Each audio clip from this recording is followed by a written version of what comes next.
Hi there, this is Jeff here, your friendly ex-Jehovah's Witness, praise be. I've decided to do more videos because having done the last one, I kind of found it therapeutic, and I also feel it's kind of a right to reply to the Watchtower and Tract Society. And I also feel the more videos that are on YouTube and people come across these videos who are researching Jehovah's Witnesses, hopefully this will put them off. And for Jehovah's Witnesses who are looking at having doubts, hopefully these doubts are confirmed and they know the real truth. So yeah, going back to some of my experiences as a Jehovah's Witness, I actually disassociated myself. So your name's read out to the congregation. No reasons why. We sent a letter because my parents went at the same time, a long list of the reasons why we left. That's not read out, your name's read out. And then from then on you're considered, I think these days they're saying you're mentally diseased, you're evil and you're shunned. Very Christian. The shunning, of course, is for a lot of people is a major thing, because people don't speak to you, breaks families up, and it's quite horrendous for some people.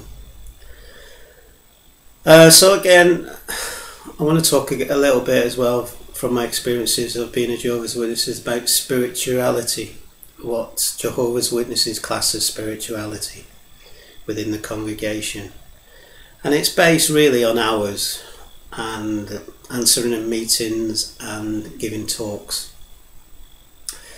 So they base this, I think, the hours on, I think it's Mark 6:30, where it says they reported back to Jesus all they've said and done.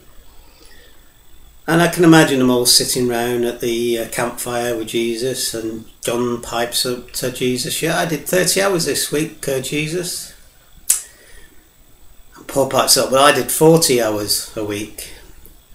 And Jesus said, "Oh, Paul's more spiritual than John because he's done more hours." No, I don't think that happened. I think we were talking about who they spoke to and the conversations they had with people, nothing to do with how many hours they did. And I used to think that was unscriptural about reporting hours. And the reason why, of course, is because if you didn't report, then less people would go out on the ministry. So the book sales and magazine sales would go down. So very crafty, as cults do, very clever with their psychology and how they worked. So within the congregations, elders and all that, who were doing supposedly all these hours and giving talks and all that, were considered very spiritual men. But of course we later found out some of these so-called spiritual men were actually abusing children. So yeah, as you can see, very spiritual indeed. The hierarchy within, there's a kind of an hierarchy in Jehovah's Witnesses. You've got the rank and file, you've got the ministerial servants, you've got elders, you've got circuit overseers, and they say everyone's the same, but not in my experiences. I remember a circuit overseer visiting the congregation, and people would barge past you to get to him. They were treated a bit like rock stars in a way. Every word was, oh, wonderful, wonderful. So yeah, there was a bit of an hierarchy. Well, there was very much an hierarchy in it. Love, they used to say there was a lot of love, and how wonderful, and a big family, and it's all wonderful. But it's not what I saw in my experiences. I felt people weren't being themselves. It was kind of a weird relationships, really. I think some people were afraid of saying anything just in case they have said something wrong and then got reported back to the elders. Because I remember an elder saying, "We're watching you." So there must have been elders watching people, seeing what they were doing and all this sort of thing. So I mean, it's bad. And I think the older people were left. I think they thought they was past the sell-by date.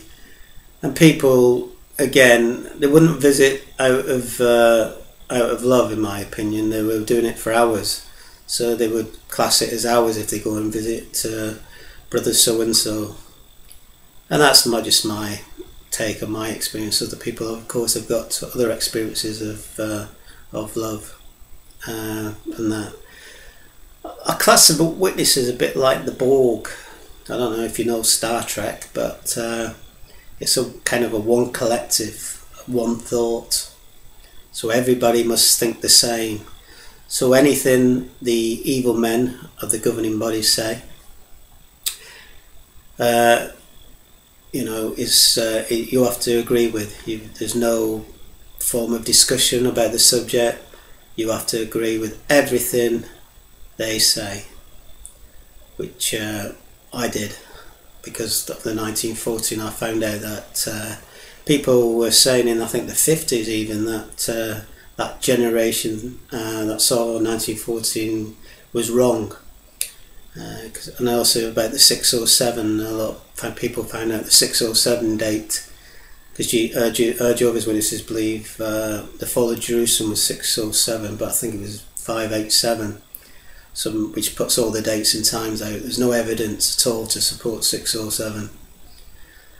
So yeah, it's a very mind-controlling religion, and it's very clever how the psychology of it. Anyway, another short video. I'll probably do some more. Well, we'll do some more. And like I said, yeah, keep on rocking, free your mind, and enjoy your life.